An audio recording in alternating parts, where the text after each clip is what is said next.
Good afternoon, I'm Katie Wilson and you are watching A News. Let's see your headlines. The second round of Russia-Ukraine ceasefire talks begin in Istanbul. A man attacks a Colorado crowd with firebombs, injuring 8 people. Baku Energy Week opens with 267 companies from 39 countries attending.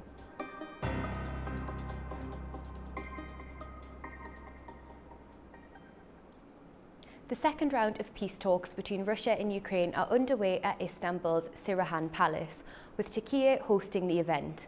The discussions are being led by Turkish Foreign Minister Hakan Fidan.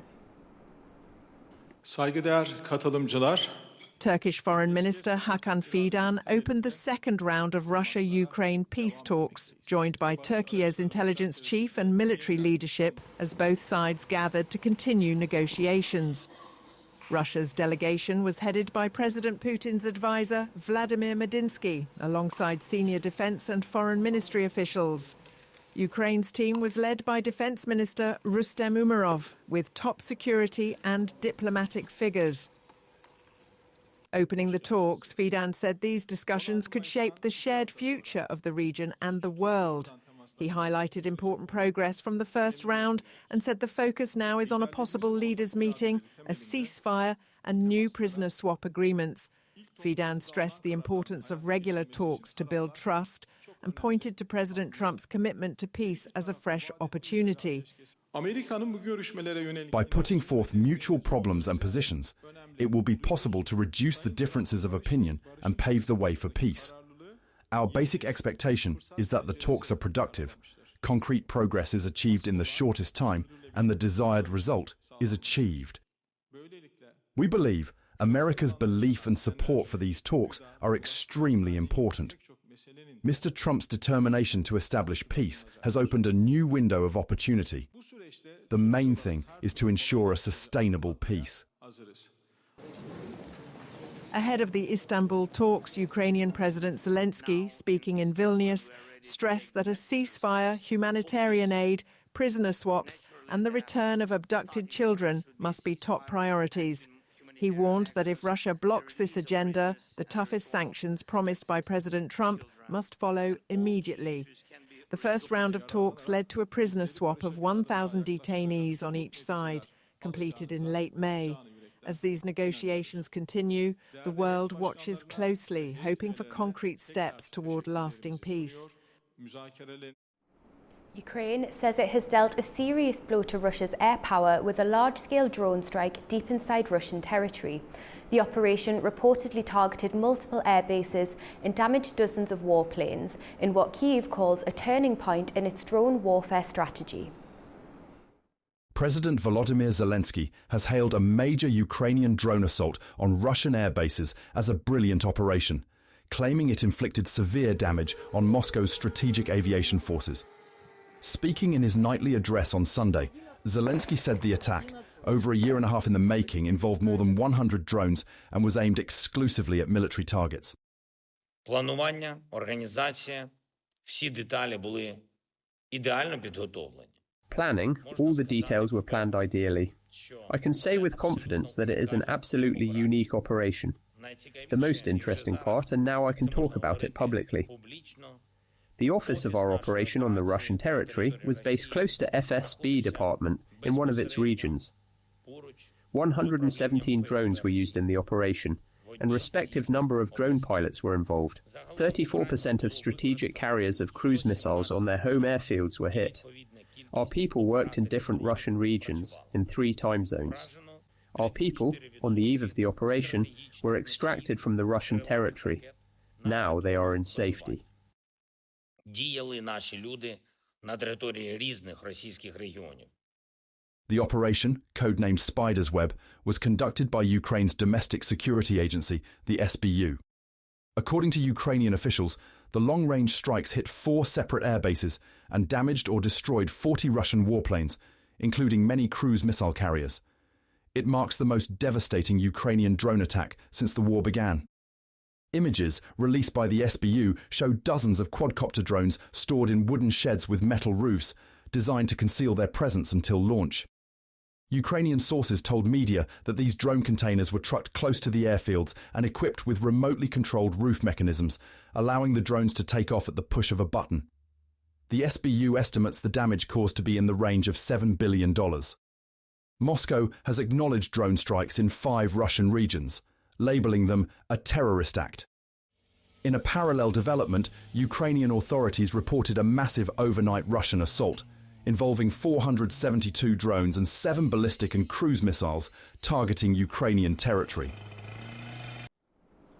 A tight presidential runoff in Poland has ended with Karol Nawrocki winning the country's presidency.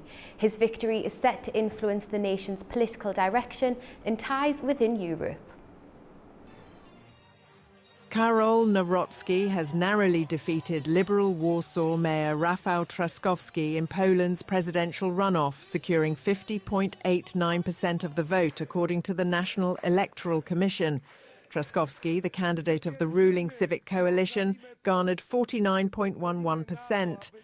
Nawrocki, a conservative historian backed by the opposition Law and Justice Party, campaigned on nationalist themes, pledging to defend traditional values and resist reforms proposed by Prime Minister Donald Tusk's centrist government. With the power to veto legislation, his presidency is expected to complicate the ruling coalition's efforts to push through policy changes.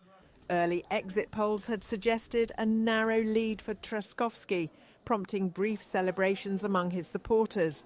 But as more data came in, the trend reversed, showing just how divided the electorate remains. Everything was on a knife edge. We will see what this brings us. Feelings are for sure mixed at the moment. But how small this margin was, it tells us how divided we are, almost split in half as voters. This is very interesting and also gives food for thought.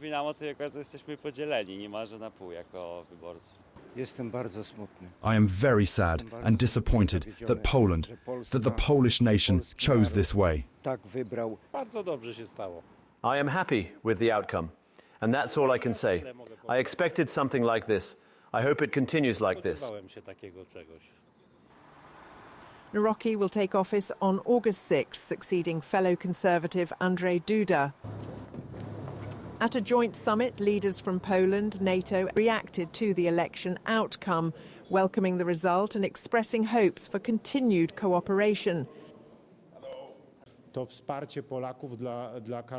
is the support of Poles for Karol Nawrocki, who declared he would continue the policy I inherited from President Lech Kaczynski and have implemented for years, strengthening ties with the United States, boosting defense and ensuring equal development across all regions. This is the direction Poles have chosen. And of course I want to congratulate the winner, and I look very much forward to working together on all these issues and making sure that with Poland, NATO becomes even stronger than it is today. Hungary said the result could restore strained bilateral ties and revive Visegrad cooperation within the EU. First of all, there was a great patriotic victory in the presidential election in Poland. This victory provides a new opportunity to return the Hungarian-Polish interstate relations, which were deliberately destroyed by the Polish government, to their old course. Meanwhile, the European Commission expressed optimism about maintaining close ties with Warsaw's new leadership. We are confident that the reforms that have been started by the Polish government will be pursued and will continue. And with regard, indeed, to the communication to everyone, to the population across the EU, young and less young, about the EU values, is something that we actively do. As Poland navigates a period of political tension, the president's role will be key in shaping the country's direction, both domestically and in its relations with the European Union. Now to the fallout from Poland's presidential election. Political analyst Anna Evans joined us earlier today and explained how the outcome could strain ties with Brussels while warming relations with Washington. It may also signal broader regional trends in right-wing populism across Central and Eastern Europe. New President Nawrocki will work well with President Trump. As for the European Union, well, the scenario is rather different because, as we remember, the European Union actually sued Poland and withdrew a lot of financial assets, money from the European Union when the European Union in the former Law and Justice Party time considered that the government was interfering with independent judicial power and appointing a lot of political judges. Well, later the European Union reversed course, but what happens now is that we have a new president which comes from the same Law and Justice Party, and this party has had not only this issue that the European Union was seriously against its policies in the previous government, but also the whole narrative of the party has been a bit anti-European, more nationalist. So we could say that, for example, with regard to Ukraine, the difference on the field is not going to be that very notorious, because the new president also supports helping Ukraine, but without ever getting Polish boots on the ground in Ukraine, which actually makes sense because Poland is a NATO country. However, you know, whilst the prime minister, which is from a coalition of centrist and leftist parties, believes in a very strong, united front at the European level in political terms, where Poland would be part of this very strong political Europe, the new president is kind of a successor to the outing president in terms of putting a brake on this attempt to make Poland be a part of a very united, very strong European core. Well, a political shift is brewing in Central Europe. Days after a right-wing Eurosceptic won Poland's presidential race, Hungary is back in the spotlight. Its controversial Sovereignty Protection Act is raising fresh questions about foreign influence and the future of democracy in the region. Hungary says it's defending its democracy. Critics say it's doing the opposite. The Sovereignty Protection Act was passed in December 2023. It created a powerful new body, the Sovereignty Protection Office. Its job? To investigate people and organizations suspected of taking foreign money to sway politics. It can demand financial records, it can name names, and it can do it all publicly. During election periods, parties and candidates are banned from accepting certain foreign donations. Breaking the law could mean criminal charges. Government officials call it a defense of national will. Democratic decision-making must reflect the will of the Hungarian people, the government said, not that of foreign powers or their proxies. Fidesz party leader Matej Kossis was more direct. We want to nettle left-wing journalists, fake civilians and dollar politicians, he said. But not everyone is convinced. In November, 31 NGOs challenged the law in Hungary's constitutional court. The court dismissed the case. Now, they're taking it to the European Court of Human Rights. Brussels isn't staying quiet either. The European Commission launched legal action, saying the law breaks EU rules on freedom and fairness. The case is now in the hands of the European Court of Justice.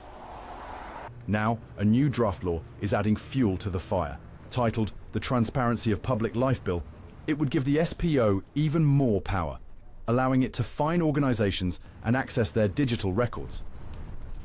EU law. Referring to the new draft law that would limit foreign funding of NGOs and media organizations, Michael McGrath, the EU's Democracy Commissioner, called on the Hungarian government to withdraw the legislation, emphasizing that the European Commission is prepared to intervene using available legal and institutional tools. Still, the government is standing firm.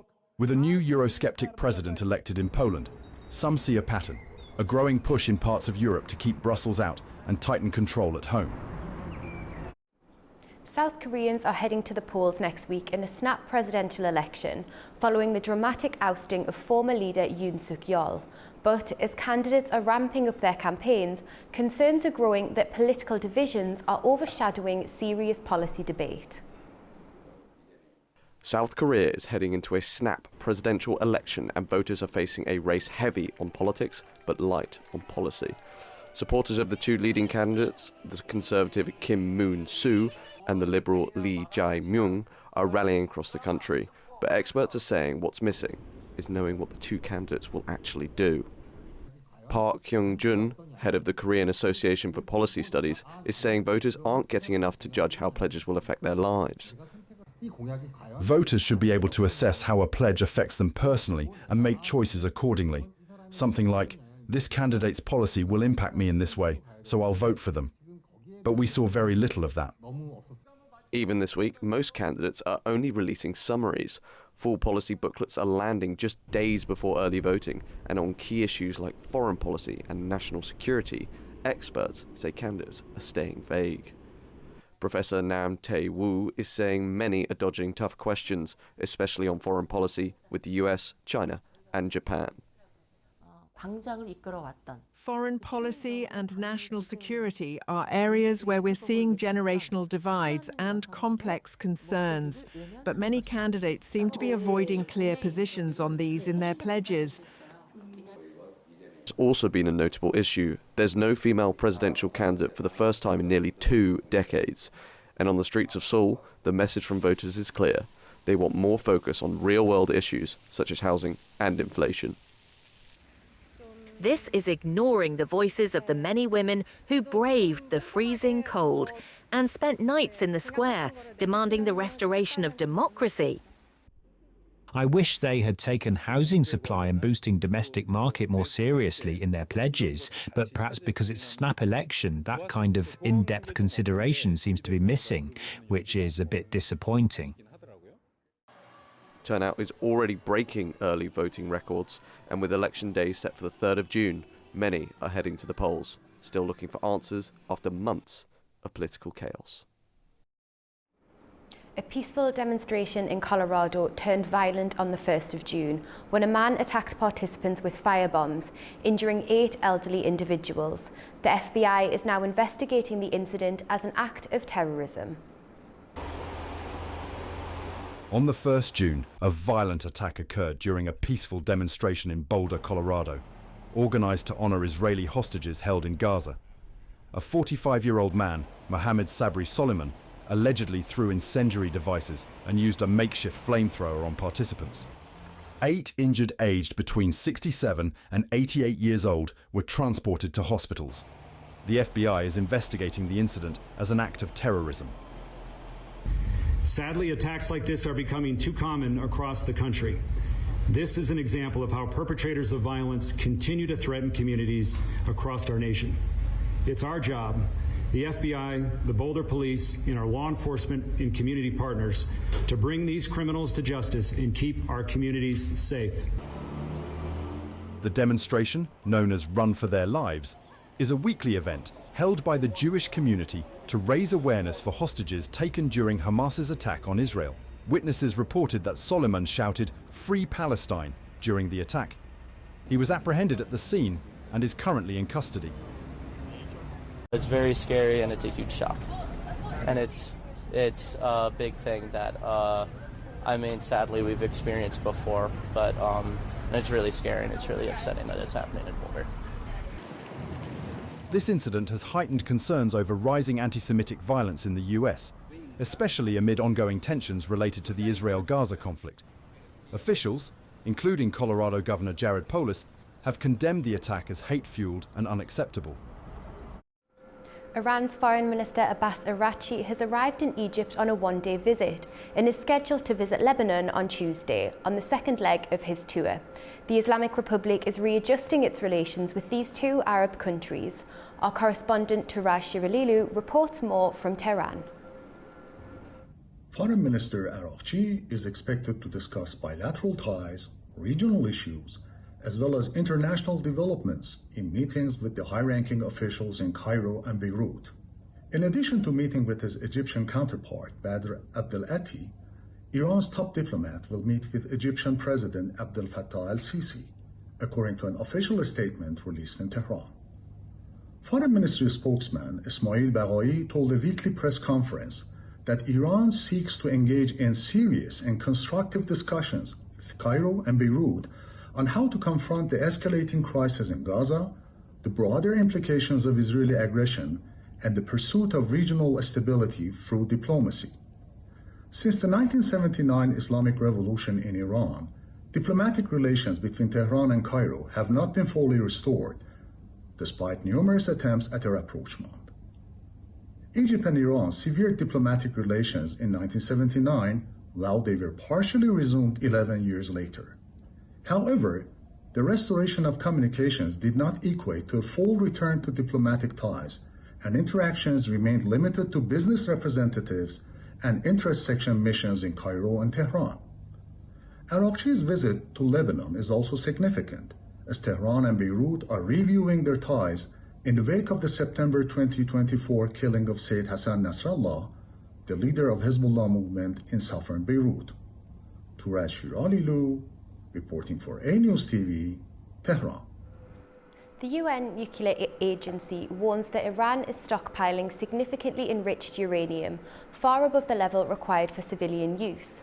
According to the International Atomic Energy Agency, the amount Iran possesses has the potential to produce up to 10 nuclear weapons. To unpack recent developments and what they could mean, we are joined by Lamis Sheed, an independent political analyst. Thank you for being with us. Now, how do you interpret the timing of the UN's latest statement on Iran's uranium buildup? Could it be influenced by the ongoing US-Iran nuclear talks?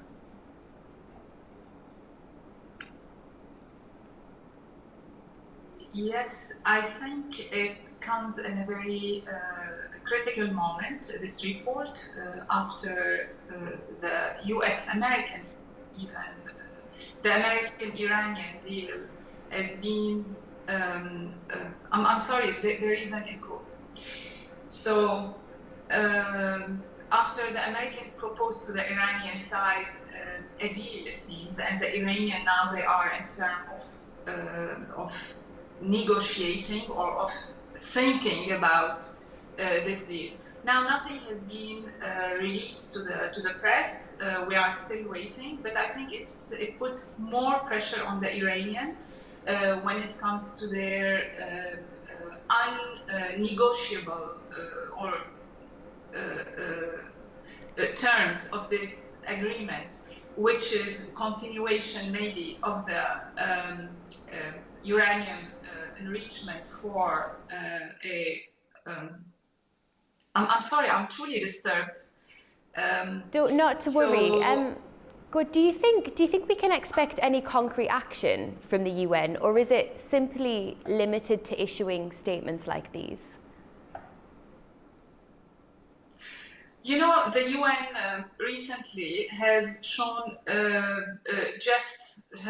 us all just a statement, and of course, in such matters, when it comes to to such big agreement that might represent a new the topping point in a new Middle East, I think this report has some weight, a little bit heavier than any other UN report, because other also countries are involved. They are the countries of non-proliferation states. And all these countries might put more pressure on Iran. So this report came really in a time when Iran wants to go for its unnegotiable points, which is maybe the missile program, maybe the uranium enrichment of uranium for non-armed use, maybe, or even the non-negotiable lifting of sanctions. So this report is to put pressure. Of course, the American side also wants some diplomatic gain in this moment, while Trump could not obtain any diplomatic victory when it comes to Ukraine, as he promised everybody. Of course, in Gaza also we know that he could not make any difference still, and maybe now he's willing to go for some diplomatic victory when it comes to the nuclear deal with Iran. We hope so. We are waiting for some Thank you so much for joining us. Thank you.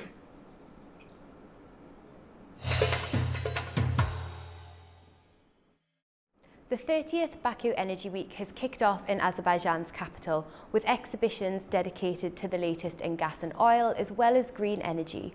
Azerbaijani President Ilham Aliyev opened the event. The Baku Energy Week has begun. Azerbaijani President Ilham Aliyev opened the 30th anniversary event in the Expo Center with a keynote speech.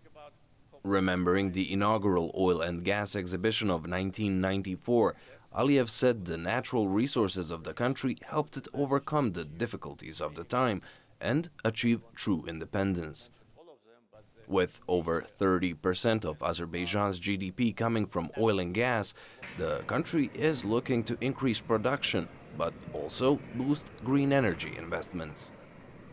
Last year at Baku Energy Week, several contracts of a total of 1,000 megawatt of green energy was signed. This time, also several contracts of several hundred megawatts of green energy will be signed. So we are continuing on that path.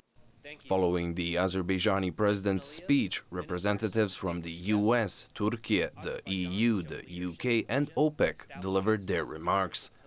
Messages by the US and Turkish presidents Donald Trump and Recep Tayyip Erdogan were relayed by government officials, thanking Azerbaijan for the cooperation in the energy sector and ensuring energy independence.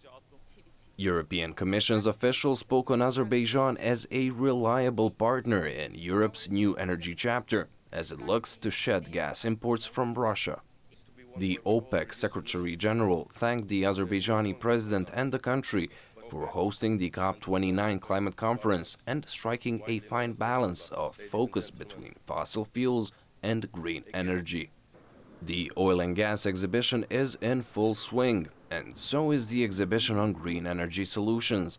More than 200 companies from over 30 countries are set to showcase the latest and smartest in oil and gas, solar, wind and geothermal. In the meantime, the Congress Center across town is gearing up to host the Baku Energy Forum starting Tuesday. To discuss Baku Energy Week, we are joined by Shujayet Ahmadzadeh, independent researcher from Baku. Thank you for being with us. Now, talk me through the international significance of Baku Energy Week and how it has contributed to shaping Azerbaijan's role in global energy diplomacy.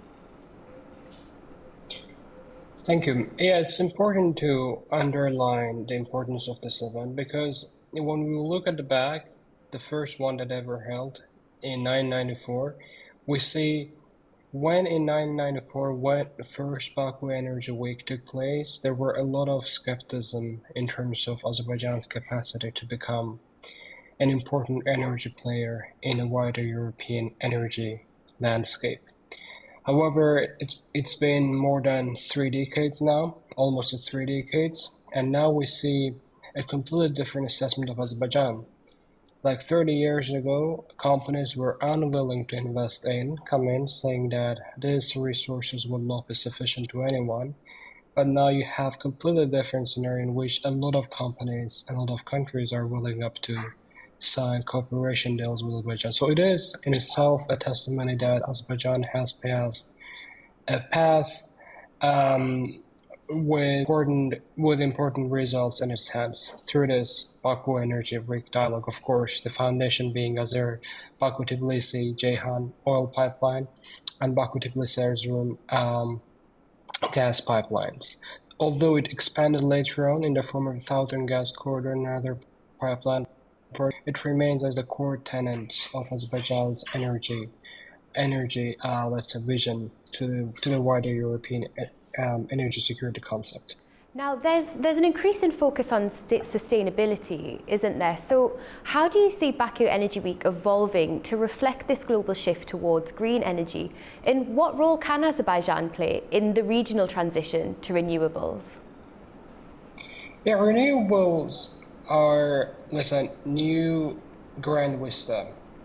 So for many, not only for Azerbaijan, ever since the Paris deal of 2015, through the COP, we have more and more increased institutional attention on the renewables. The problem with the renewables is that even transition to renewables requires a lot of investment, industrial production, which in itself would do something that renewable transition does not want to do, that is to increase the fossil fuel production. So that is the biggest dilemma of renewable energy transition across the globe, as in to make it renewable, to make it eco-friendly, you have to also use other areas of economy and economic production that are not eco-friendly at all.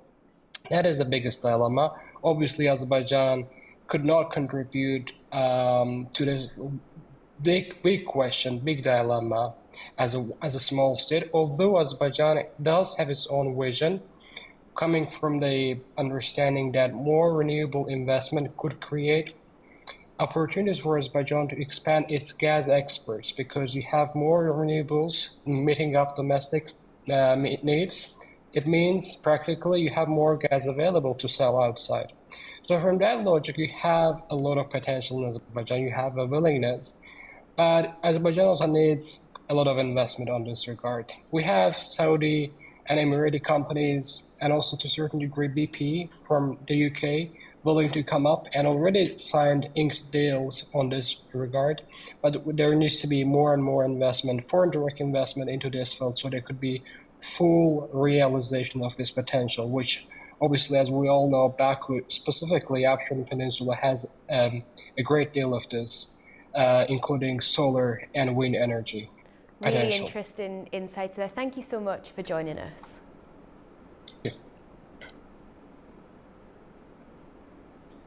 Now, Syria is hoping to revive its pharmaceutical industry after the lifting of key sanctions by the US and the EU. In Syria, efforts are underway to revive the country's pharmaceutical industry following recent moves by the US and European Union to lift key sanctions. The restrictions, imposed during the civil war, had cut off access to raw materials, replacement parts, and foreign partnerships, pushing the local drug industry into steep decline. The Ministry of Health estimates that only a fifth of the cancer drug demand could be met domestically. Many families were forced to seek treatment abroad or turn to costly alternatives on the black market. Now, with sanctions eased, manufacturers like Unipharma in Damascus say they've resumed talks with international suppliers to restart stalled production lines and begin importing critical ingredients. Before the war, Syria was considered a regional hub for medicine manufacturing. Officials hope the renewed access to equipment and materials will help rebuild that capacity and ease the burden on families who've struggled to find or afford treatment. However, while the latest moves open some doors, much of the global banking system remains off limits to Syria, and broader US sanctions still hang over the economy.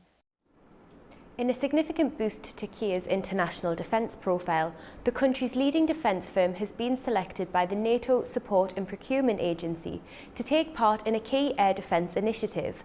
The project brings together some of the world's top defence companies. Turkish defense company Aselsan has joined four of the world's top defense giants: Airbus Defence and Space GmbH, Lockheed Martin UK, Raytheon, and Thales LAS in a major NATO initiative to develop modular air defense solutions. This selection marks a milestone for Turkey's defense industry and underscores Aselsan's growing international reputation.